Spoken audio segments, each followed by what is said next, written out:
So we're live. Welcome everybody to Undivided Live, our weekly live chat. Today we are so excited to talk to Chris Arroyo from the State Council on Developmental Disabilities as we learn all about the return of social rec services through the Regional Center. And for those of you who have kids born after 2008, you may not have heard of it. We're going to tell you all about it. And those of you who have kids pre-2008, I know you're excited about this 12-year hiatus coming to an end and what that means, and we're about to find out. We're also going to talk about the restoration of educational services and some changing expectations around Regional Center IPP goals. So we have lots to cover. I'm Jason Lindback. For those of you who don't know, I'm the CEO of Undivided and dad to 3 boys, including Noah, who's a Lanternman client. He is counting on me to learn all about what this means for him and the cool social rec services he might be able to partake in. I'm also here today, as always, with Lindsay, who heads up our content and community teams at Undivided. Hi, Lindsay. Hey, everybody. We are thrilled to welcome our esteemed guest, Christopher Arroyo from the State Council of Developmental Disabilities. Chris has worked with individuals with developmental disabilities and their families for over 30 years. He is the Los Angeles Regional Manager for the State Council on Developmental Disabilities, where he has worked for over 22 years. Chris's experience includes working as, and this is a laundry list, but important to go to because it's amazing, an intern at a state developmental center, a service provider running programs for children and adults with developmental disabilities, a client's rights advocate at a state developmental center, a contracted service coordinator for a regional center, chair of Santa Monica's Disabilities Commission, and, as if he had more time, an advocate specializing in regional center, special education, legislation, and systematic change. Chris has become known as in both the English and Spanish-speaking communities for the trainings he has provided to thousands of attendees. We are so honored to have an important change maker, an advocate for families here with us today to guide us on how to make the most of these most recent critical changes. Hi, Chris. Welcome. We're so happy to have you. Thank you. It's great to be here. Thank you. Happy to share this information today. We are such the underachiever, Chris. So thank you. Like Jason said, thank you so much for being here. We have, I know, a ton of questions, so let's just dive straight in. So we're going to get to what's covered and what isn't in just a minute. But first, like Jason said, many parents, they're like, oh, this sounds great, but their kids were, born after 2009. And so they don't have any idea what the social rec services are. So if you can first just define that so that we're all on the same page. Sure. Generally speaking, social recreation services are more or less programs or activities at recreational settings. So I'm going to talk as if the pandemic doesn't exist right this second, but it includes things like at parks and other places where people can relax and have fun.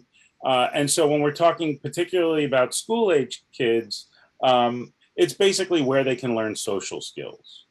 So there's a lot that goes along with that. So it's meeting people more or less in their own peer group, both age-wise and with a disability. People learn social skills in these programs, such as healthy boundaries, how to make friends, maintain friendships, and then they may additionally have supervised outings to settings in the community like movies, baseball games, parks, and other places. Given my backdrop, I should probably mention the beach or Santa Monica Pier, but Well, and before we get into the details, because that all sounds fantastic, and I know there's a million questions in there, I did want to have like a quick little history lesson. So why did these services disappear for 12 years? Yeah, so the answer is actually really simple. To save money. That's it. So back around 2009, you all may remember the recession, or you may have read about it or heard about it. And the bottom line is that the developmental disability system, DDS was tasked to save from their budget about 10% of the overall budget amount. And so consequently, some services were changed, but others were suspended. And so these services existed before. So social rec, camping, also includes educational services for school-age kids and non-medical therapies. So these things always used to exist. But it was in, I believe it was June of 2009, where the law took effect and basically indicated that those services could no longer be provided. There were some exceptions. So for example, with non-medical therapies, one could get some of those services, but only if they could demonstrate that therapies were really medical. So for example, if somebody had cerebral palsy and needed swimming lessons, but all that swim lessons was about relaxing the body in the water and so on, and really alleviating some of the spasticity and so on, then that would make it a bit more medical than it would social rec or non-medical therapy. And so if you could turn it into a medical one, there was a way to get around that restriction, but it was pretty tough to do, and not everybody necessarily knew about it. Although we've been training on it for years. And this is, I mean, such exciting news, it would seem. And I know, I could speak for myself and lots of families. There's a like, oh, what you described as social rec. I can think of so many things that Noah would want to have access to and be able to build those social skills and whatnot. But how do you, like, if I'm a parent, going into my IPP in the next couple of weeks, like, how should I think about what could be covered, what isn't covered, so that I'm advocating effectively for the right stuff? Well, social recreation is a pretty broad service. It's I don't want to say it's all encompassing, because that's probably overstating it a little, but there's a lot of different stuff that you can throw into that category. So so long as it's social recreational, so long as it's going to help someone develop those social skills, I think you're in good shape asking for it. That said, one of the things that I think people may want to do is ensure that their IPP goals are very tight and require this service to be implemented in order to reach the goal. So for those of you who have school-age kids, or your children are adults and you've already done the school thing, you all know about the need to have very specific IEP goals with the school system. And so I think one of the things we've heard at many, many trainings is the goal has to support the service. So if you want speech therapy services at the school, you've got to make sure you've got goals for speech on the IEP. Yeah. In the same way, the IPP with the regional center needs to have goals that support that. I think many people are used to seeing very broad general goals on the IPP with regional center. And I think that we need to start getting more specific to better support the request for the service. Could you go, like, maybe we could take a specific example just to help think this through. So if we're thinking about swimming in the frame of social skills and this social rec, like, I know every child's different, but like, what's a way to think about a more specific goal in connection to something like that? Well, the first thing is for swimming, I'll use a slightly different example, because in that example with swimming, the bottom line is you would probably have an easier time doing swimming for health and safety. Got it. So if your child doesn't know how to be water safe, can't tread water, etc., I would try and go the health and safety route. But for something, let's say like a Saturday social recreation program where people go to different places, say once a month or even weekly, for a program like that, what I would think would be optimal would be goals that can only be reached by participating in that program. So making friends, maintaining friendships, maybe some specific things related to those friendships, which may include conversational turn taking.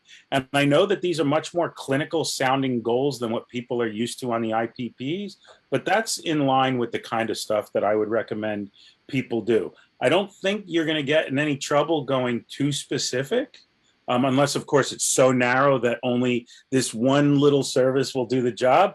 But if you describe the service that you want, that would be a good thing. Yeah, that makes sense. But when you say IEP goals, I guess it triggers something in me. Does that mean that, say you have, what if a child then isn't making progress or isn't becoming social enough, or is that sort of how it's going to become? So if they're not seeing progress from that program, they can say, like, cut, like this isn't working? I think so, yeah, which means that the goals need to be written specific enough so that it can be demonstrated that progress is being made.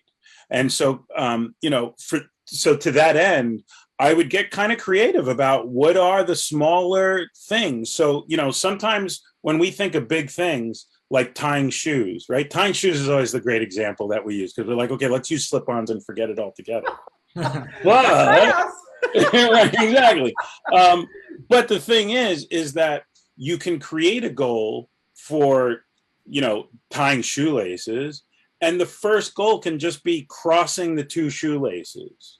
And if progress can be made on that, then you can move on to the further steps in the process to be able to accomplish the task.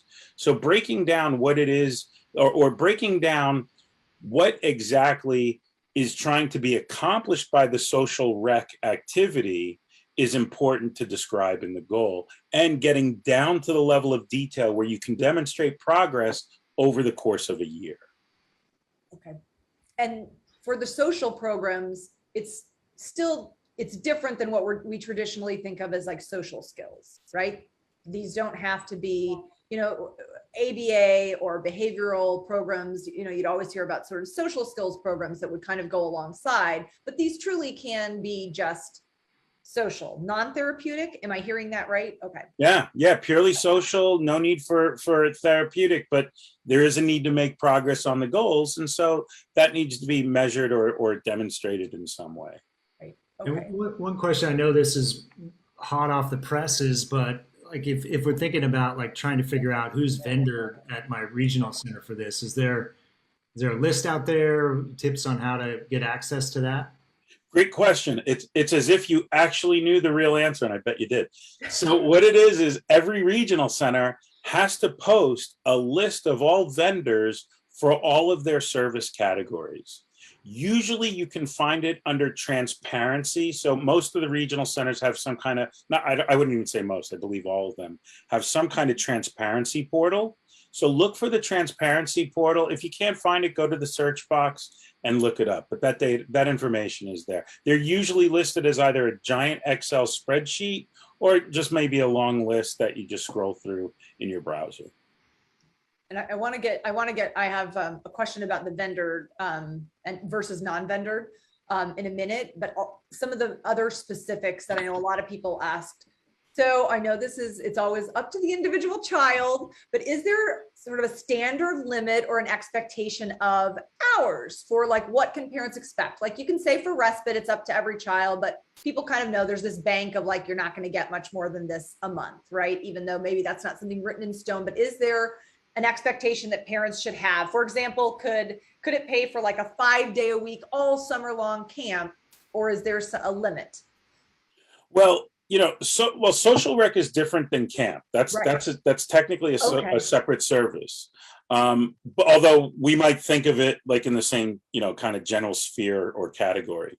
But can you repeat your question? How about that? So yes. Well, is there an expectation of hours that parents can expect? Like what sort of a ballpark? Is there a ballpark of like, great, you can get like 3 hours a month, or could it be something that's like 5 days a week for 3 hours a day? I'm going to be dead honest. I'm not sure. I don't know. My personal expectation, which, your miles may vary because I'm not positive. But my personal belief is probably about maybe 2 to 4 hours a month. Right. You got to be able to do an activity, right? I mean, if it's virtual, there might be able to manage time a little easier. But if you're going to do an activity out in the community, it's going to take time to meet up, hang out, do your thing. I would expect at least 2. I mean, I'm not going to go to the pier for 2 hours. I want to hang out for 4. I want to knock down, Cupid dolls and fire the water guns and get my prizes. 2 hours is barely enough to get much done. So that would just be my guess. But again, the goal on the IPP should help determine that, because if someone is trying to make this much progress in a year and is able to do that with the appropriate support, then I think that the case can be made that there needs to be a more intense level of service for that.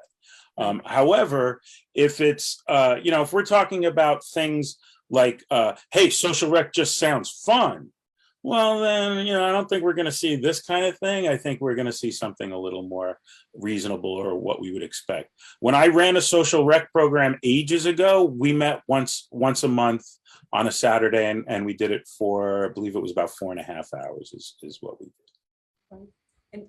And about the camp, I did want to just ask for clarification on that.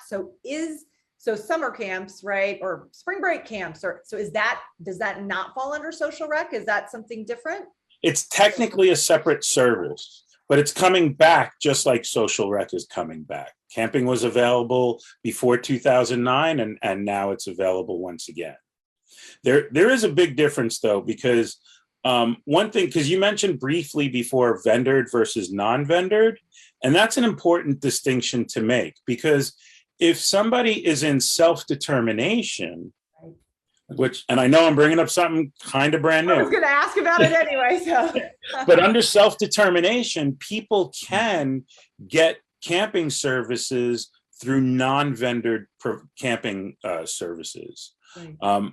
But then if you're under the traditional system, you've got to go through a vendored camp. Right. That said, I'm going to throw in something else that's even going to make it a little murkier, which is, many of you have heard, and many of you are familiar with the HCBS new rules, which more or less says that everything's got to happen in an integrated way. Can't have segregated programs. Self-determination, because it was a new program, is required to follow the HCBS new rules. So anytime a new program gets created, you have to follow any kind of new pending rules that are coming down the line right away.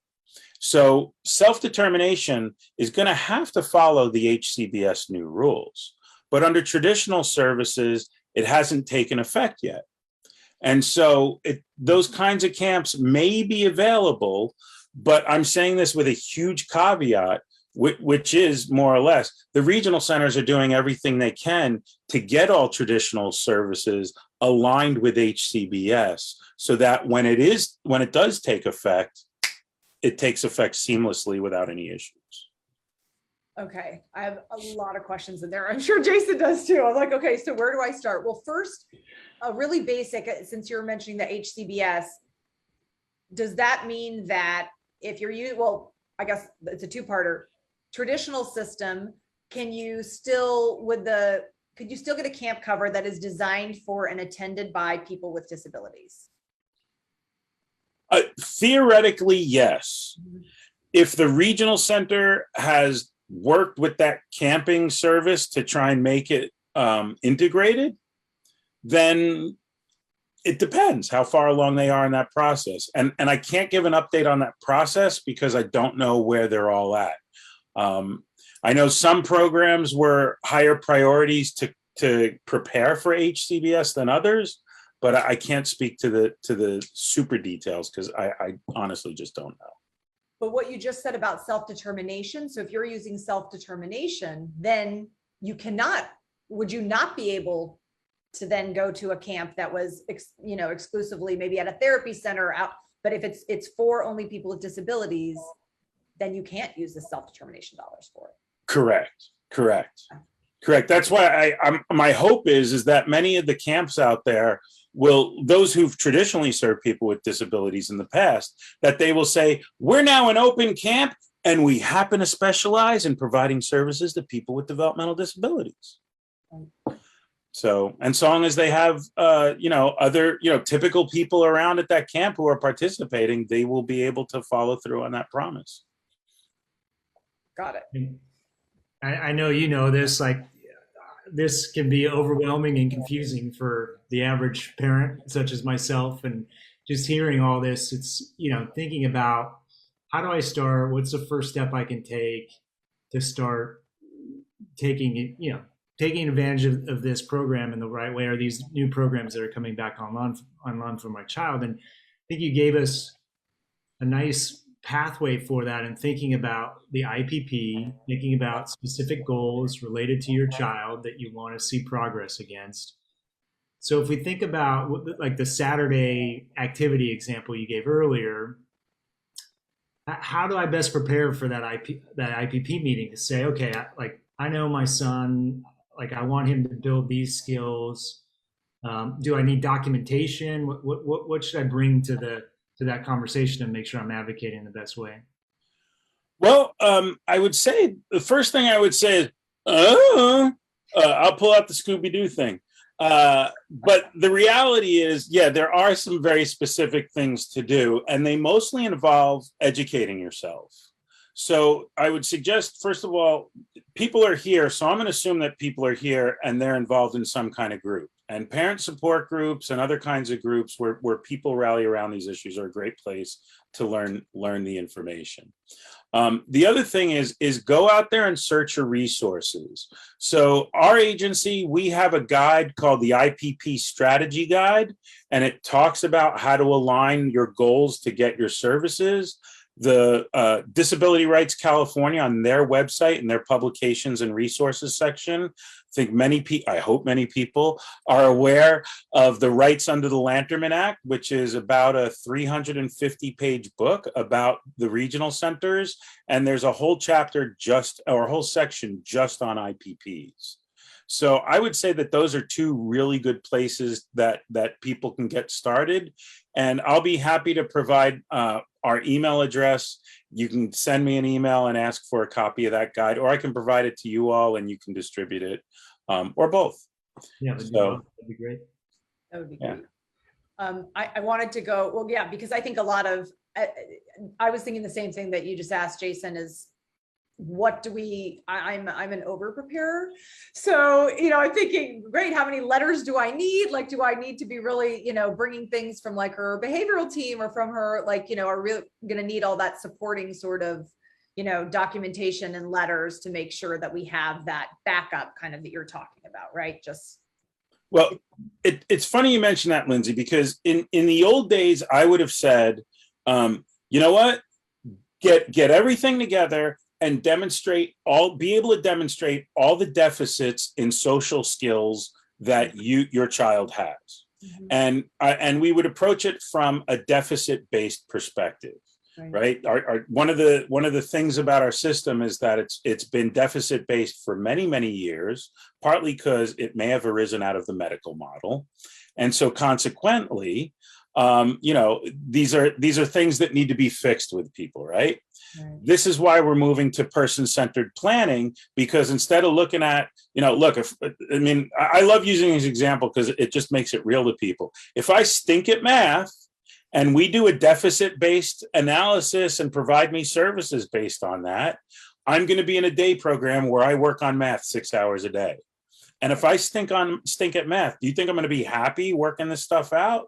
I'm going to be frustrated. I'm going to be hating life. So, why would I be sent to accounting school when I stink at math, when in fact I want to build a completely different life? And so what I would look at is, I would mention the deficits for sure, because some people are still operating in that model, but I would also talk about why social rec skills are necessary to achieve the life that somebody wants to build, whether that's because they want to get a job and they're going to have to interface with people, whether it's because ... get creative. That's where it's at. Just to have a fulfilling life, have friendships, right? Sometimes friendship, just one good friend can make the difference between everything. You all know that better than even me. And which is one of the biggest challenges for a lot of our families, even that one friend, right? Totally. 100%. Yeah.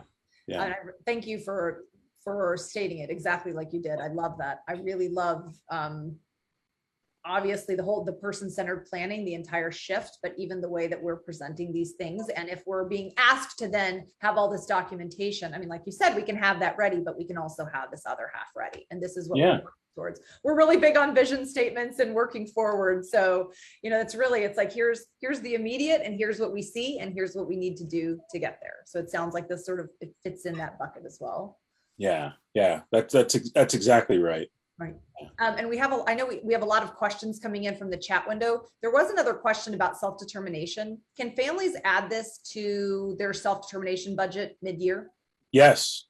Yeah. Well, mid-year, you would probably have to go and get approval unless it was less than 10% that you were shifting around. But if this is a new, like you don't have it on your self-determination program right now at all, yeah, you should ask for an IPP and adjust your budget and make the changes to obtain this service. And by the way, this is a service under self-determination that has been in existence from day one. So one of the great things about self-determination is the fact that, or one of the great things up until June 30th of this year, was that self-determination was the way to get access to camping, social rec, and so on. These things that were suspended did not apply. That suspension didn't apply to self-determination. But as of July 1, when this law was suspended and these services returned, now it's back for everybody. It doesn't matter whether in self-determination or traditional services. That's great. Yeah, equitable access. And I know we've talked a bit about the idea of vendor programs, and especially in the traditional system. And one of the questions we're hearing from a number of folks is, you know, a shortage of vendors, you know, this type of program not offered at my regional center, but at other regional centers. So can you talk about how to navigate that? Well, I think that's, you know, what you're raising is more or less a systemic issue. If there's a shortage of vendors and there are wait lists and you're dealing with all that kind of stuff, you've effectively been denied the service, period. And so anytime someone's denied a service or there are disagreements about services, there's a process for that. And it's called the fair hearing process. And so ultimately, if a service is being unnecessarily or unreasonably denied or delayed, I would say, you know, maybe after 6 weeks, 2 months, after it's been authorized, you're waiting around, you still haven't gotten the service, you can consider doing a fair hearing. Now, I say that like, consider a fair hearing, like, okay, not a big deal. Just, you know, you got some time on your hands. I know that's a big, huge deal, but that's really the way to speed it up and speed it along. The other thing is people can do some systemic things regarding that, because if it's a systemic issue, it needs a systemic solution. So one of the things I would recommend is basically going to the director of community services at your regional center and telling them, I'm aware there's a shortage of vendors who provide this service. Therefore, I'm requesting that you develop, or can you tell me, are you developing more vendors? Are you looking, have you announced any funding to help people create these programs? What do we have? Because we need a solution. And I understand it may take some time to establish those vendors, but you know, my child only has so much time before they're not meeting their goals. And what was the name of the person at Regional Center that you? The Director of Community Services. So that's the department at the Regional Center that's responsible for vendorizing the vendors. Yeah. Okay, that's a little repetitive, but vendorizing the providers, and they also do quality assurance work with the providers, trainings, and so on. And so they can do that. If you find that the Director of Community Resources is not able to move fast enough, I would try and have a dialogue and really understand what's happening. But if you feel like there are unnecessary delays or it's just taking too long, you can go to the board of directors and inform them. So you can go to a board meeting, and being virtual now, that's wonderful. And you can testify and say, hey, look, here's the issue, present it. And then just say, hey, you board of directors, you're the boss of the executive director at the regional center. We would ask that you make a motion to have the executive director prioritize establishing additional vendors for the following services: social rec, camping, and then list the things that you're having trouble getting to. then show up with lots of other people, because numbers help. If you're one person, maybe it's not a systemic issue. But if you show up with 50 other people, and it's affecting 50 people, well, maybe it's not so much of an individual issue anymore. So helping the board of directors see that it is a systemic issue needing a systemic fix with their intervention, that may be a successful strategy as well. I've talked to 2 service coordinators this week from different regional centers, both of them saying, we need more vendors. Like, if you know people, send them our way. So does that mean, as parents are asking for this, is it only self-determination where they can really get reimbursement? Like, if they're like, here's this program, but they're not vendored, they're saying like, great, send them our way. They can go through the process. But is there any chance of sort of, great, we're going to this camp, can we get reimbursed? So I don't believe camping is one of the reimbursable services. Program, not so, camp. Yeah. Let's say, like a social rec program. Yeah, as far as I know, those are not reimbursable services. And if I'm wrong about that, please somebody correct me in the chat. If there are any regional center staff here, please let us know. But no, as far as I know, that's not one of the reimbursable services. There are some, but it doesn't include camping or social rec as far as I know. Okay. Yeah. So just so everybody is clear on this took effect July 1. Took effect July 1. So my expectation, without any confirmation at all, so this is my guess, but I'm fairly confident that it's accurate, is that the regional centers the directors of community services have been trying to develop these kinds of services, making sure that there are enough vendors and capacity out there. After all, July 1, this was passed, and or it took effect July 1. Here we are in early November. So math, okay, 4 months. And so I would expect, that they're probably working on it. How many resources they've been able to establish? I'm sure that's different at each regional center. Yeah, COVID makes it harder. So that's what, when I talked to coordinator, she's like, yeah, a lot of these went out when the funding went out, and then COVID hit, and then we lost a lot more. So they, it was in a very positive way. These service coordinators were like, we need vendors, like send them our way. They are definitely looking. So yeah. Well, and that's the thing. If they've had a couple months to work on it, and people, I'm hoping people would be understandably patient in having this stuff set up. But, I also know that there will come a point in time when people are hearing these things and not willing to be patient anymore. And so, that's where I think the systemic fix of going to the board of directors and making a specific ask, or doing a fair hearing, or both, may be the options that can help people get there. We also had, I see a chat window, a follow-up question to when we were talking about the HCBS. It says, I thought traditional services had to follow HCBS come 2023. That's correct. Okay. That's correct. Yeah. And like I said, the regional centers, as far as I know, are doing their best to transition providers over into a model consistent with HCBS. That way, when the time comes, no changes need to be made. We've already transitioned over. And I know providers are obviously very savvy and on top of all of this as well. But when you were saying the programs just need to say, like, we're open to all, this is what, we specialize in a camp. So everyone, if there's a camp that you like, that's through one of your, your providers or one of your therapy centers or something that you've gone to every year, if it's that kind of a camp, then they should be able to become vendor. Ostensibly, right? Theoretically, yeah. Yeah. Okay. Got it.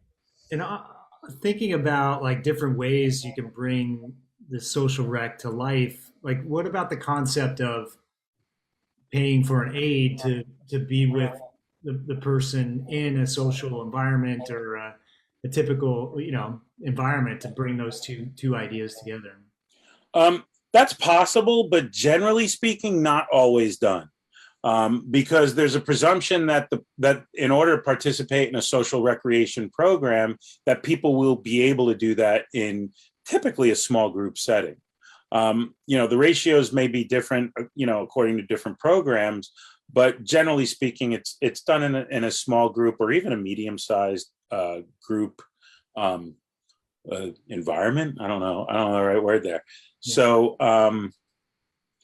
an aid can be done, but the thing is why the aid is necessary may factor into that decision. If the aid is there because the person may have socially inappropriate behaviors and it's to manage and intervene appropriately, someone may call into question, well, is social rec appropriate for that person if their way of interacting with people may be in a lot of socially inappropriate ways?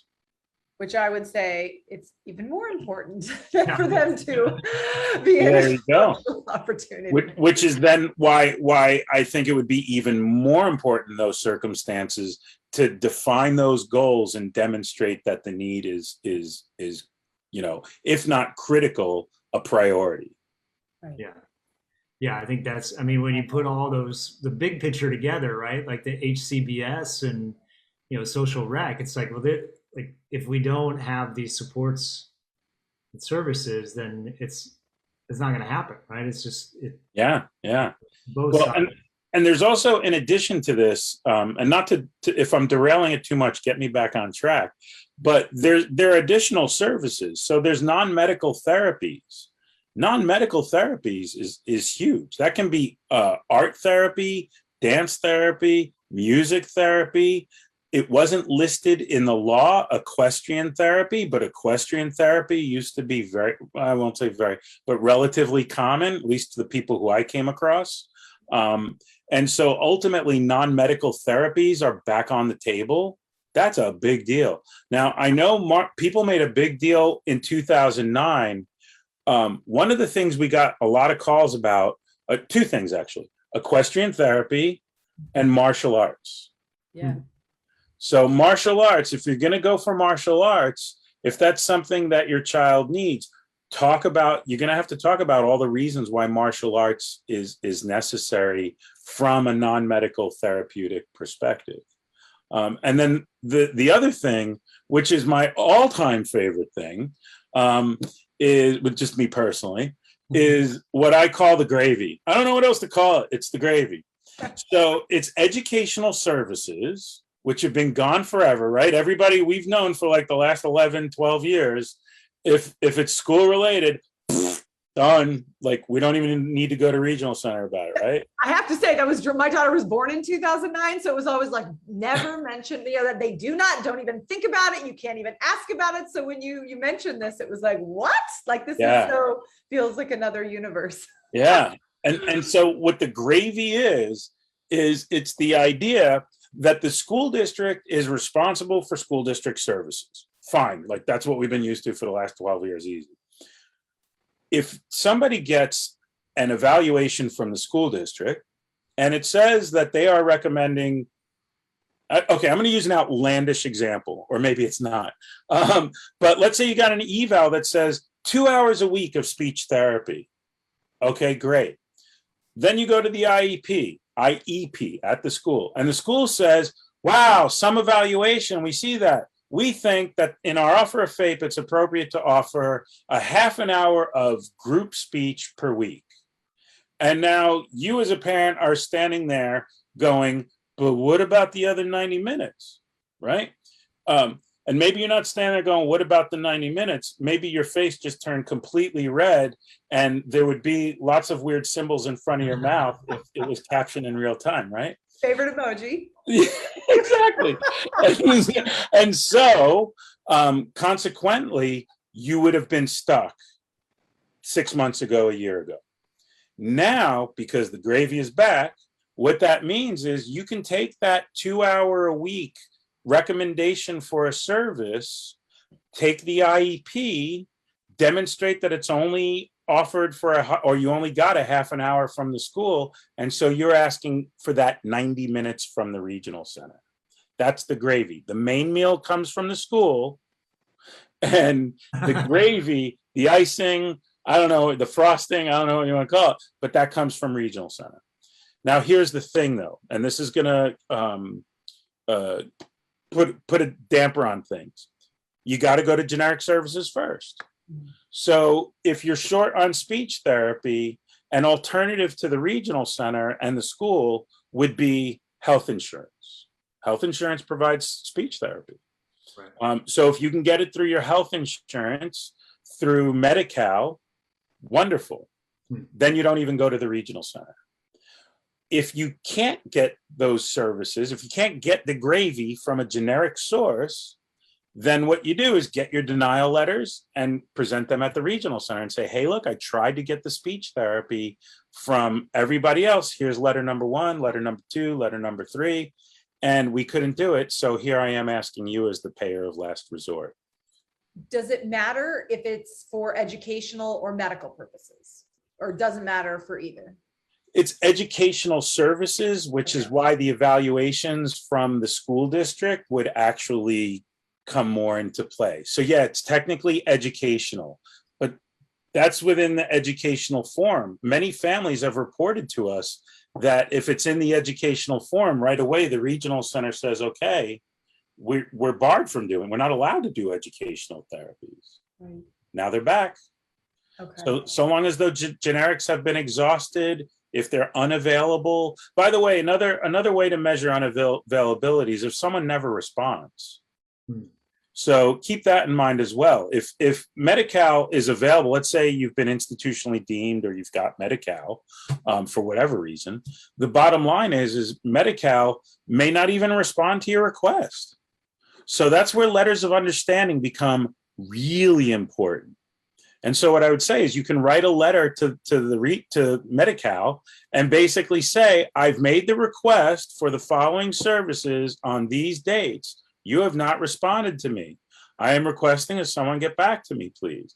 If anything in this letter is incorrect, if anything in this letter is wrong, please get back to me in a reasonable amount of time.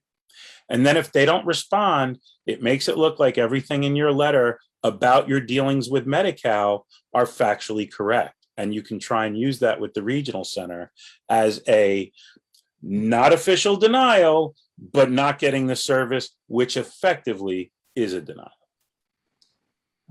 So there is an equivalency between a long delay equaling a denial. Yeah.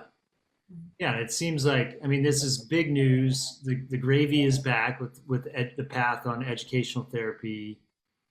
There's this process you're describing, which is you have to make the case with an assessment of need and then a vetting of or proof that you've exhausted the generics and proof, which is the IEP, that the school is not matching what the assessment says. Exactly. And I think one of the places we saw the greatest use or the greatest impact of the gravy was at the time, 12 years ago, ABA.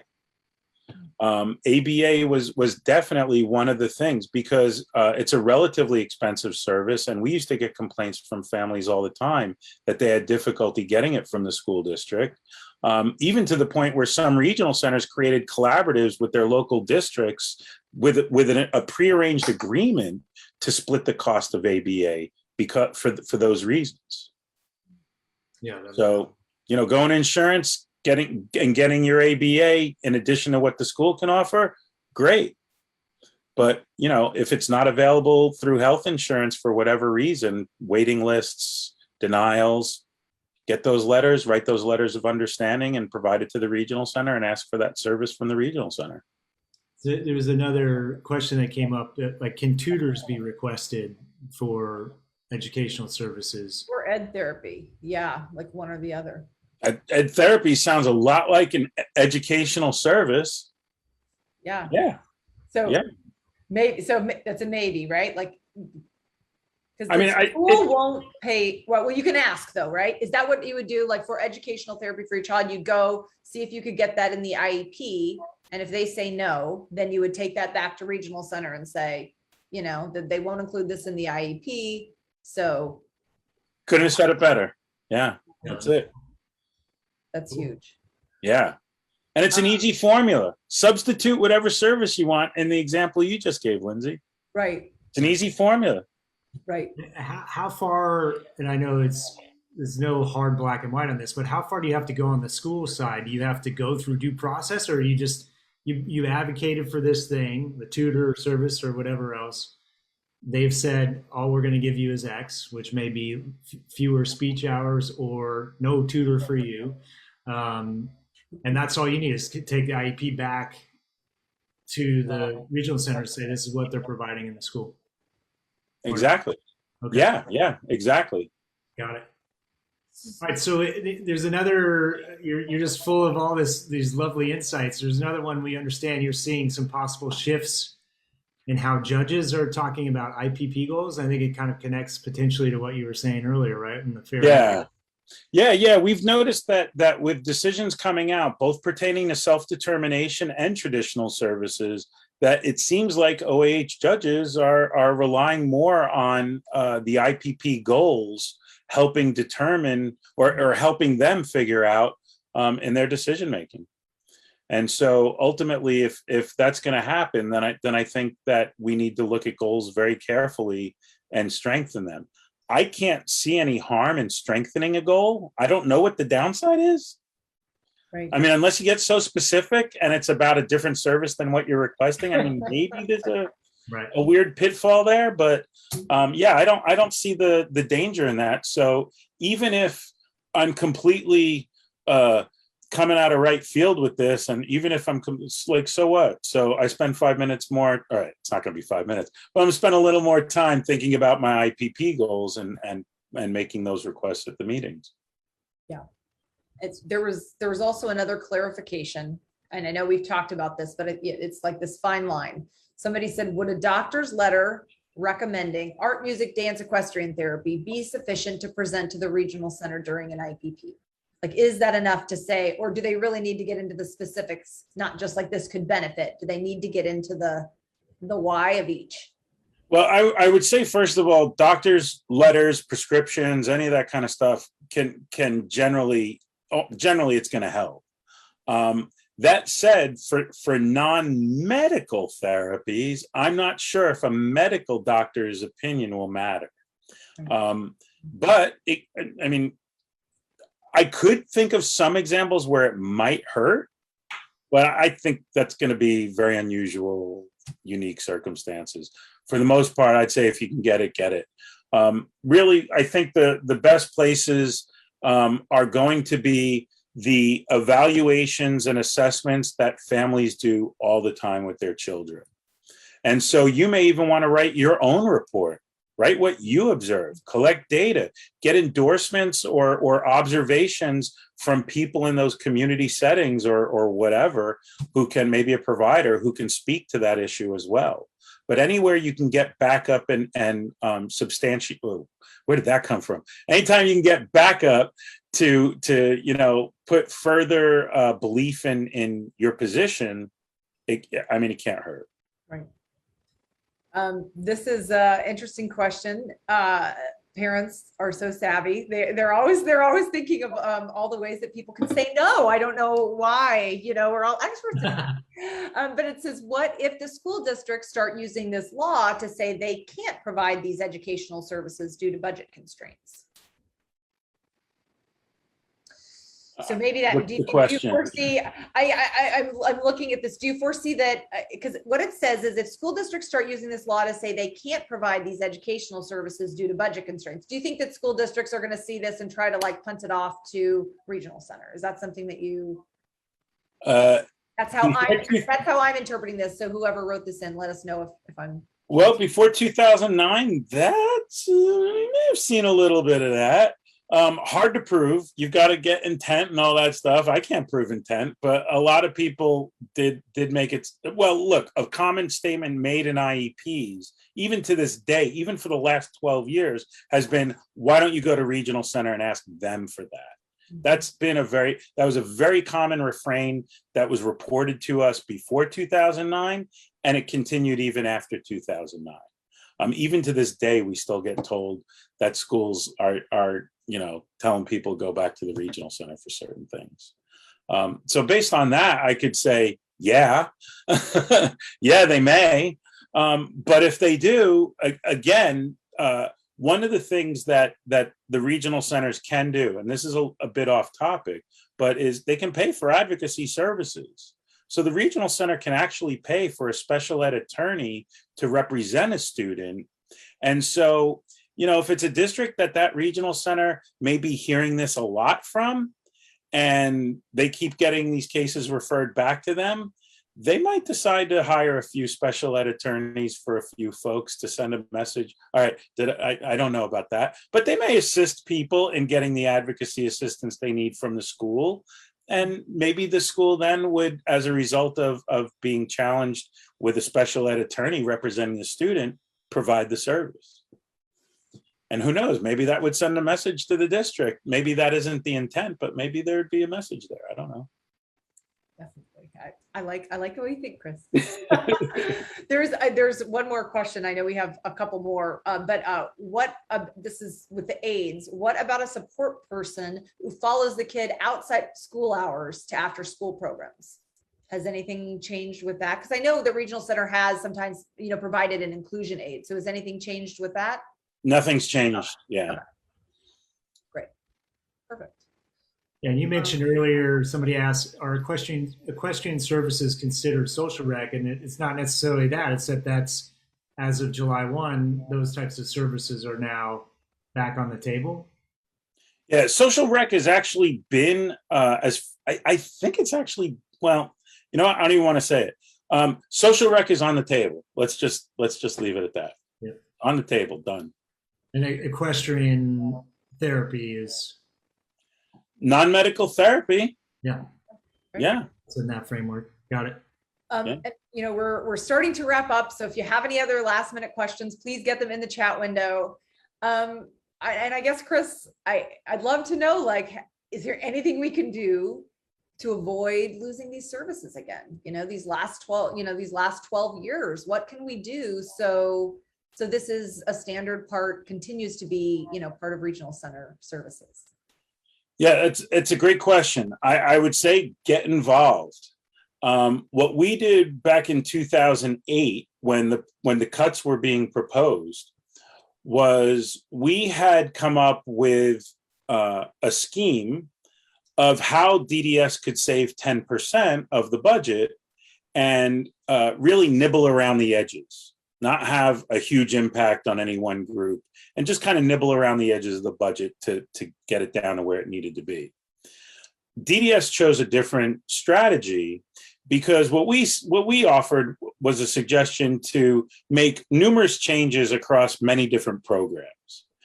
Instead, DDS seemed to have adopted the strategy of saying, we're going to make bigger changes to fewer programs. I'm only assuming that that's because it would be easier to train service coordinators and regional centers and all that kind of stuff. And so with with all those changes being proposed, with all that stuff happening, what we did was we reached out to the community and we said, okay, we need numbers. You got to go testify. The stuff is in front of the legislature, and otherwise we're going to be at their mercy. And we didn't have the critical mass needed. And so consequently, when Sacramento was having the hearings about all the proposed cuts and stuff, there wasn't enough opposition and there weren't enough alternatives provided to them where they moved off and did something different. So today, to avoid these kinds of things, it may not be possible to fend off cuts, because if we have a recession and we've got to make cuts, we've got to make cuts. But that said, if we're involved and we have the numbers, we might have a greater voice in deciding where those cuts are made rather than being told where they're being made. So I think that's really where it's at, is to get involved with groups. Start, if you don't already follow what's happening with the state budget every time in January when it's proposed, what's going on in May revise. If you're not used to providing comments, do it. Start getting used to providing those comments, because you don't have to write books to your legislators to say, I think this is a good thing or a bad thing. It can literally be 3 sentences. Hi, I'm a constituent in your area. This is being proposed. It's awful, and here's the impact that it would have on my kiddo. No, that's great. Yeah, I think that we tend to forget that, and you get lost and you think, oh, you got to march on Sacramento every time. But to make those comments, to be, out there sharing your thoughts, even in small ways, can make a big impact. And one question that's come in, and it looks like somebody answered, but just want to double confirm with you that is there an age limit on social rec and summer camp? No, it's for both children and adults. Because there's a lot of people, saying that they had understood it was just to 17 years. So that's, Children and adults can both participate. Good. That's great to hear. I also had to do a shout out because if you're nervous ever about like testifying, I heard that this guy, Chris Arroyo, has done some great trainings about testifying like in front of like your legislators. And I've been to one of those trainings and it was very good. So do you have anything like that coming up that can really help parents? Don't have that coming up right now, but that how to testify presentation is going to be offered fairly frequently in the future, because ultimately I think everybody sees the need for systemic changes and improvements to the systems that serve them. And so there we are. Love it. We could talk to you for hours. There's so much to unpack here, and you as always, in everything that you do a really good job of helping us all see the big picture and then breaking it down and figuring out how can we turn that into action for our kids, and and all the way through back up again to how do we make sure this doesn't go away and actually becomes more person-centered and helping our kids not only be in the community, but thrive in the community. So I just want to thank you so much for all that you do and for taking the time to give us guidance here today. Yep. My pleasure. Totally. My pleasure. All right, everyone. Thanks for stopping by for another Undivided Live. We hope you found a helpful tip or insight out of today's conversation. It's time to invade the classes and camps around Los Angeles. Let's get our kids out there. Have a wonderful weekend. Thanks, Chris. Thanks, everybody. Bye. My pleasure. Thank you. Bye. Take care, everyone. Good luck.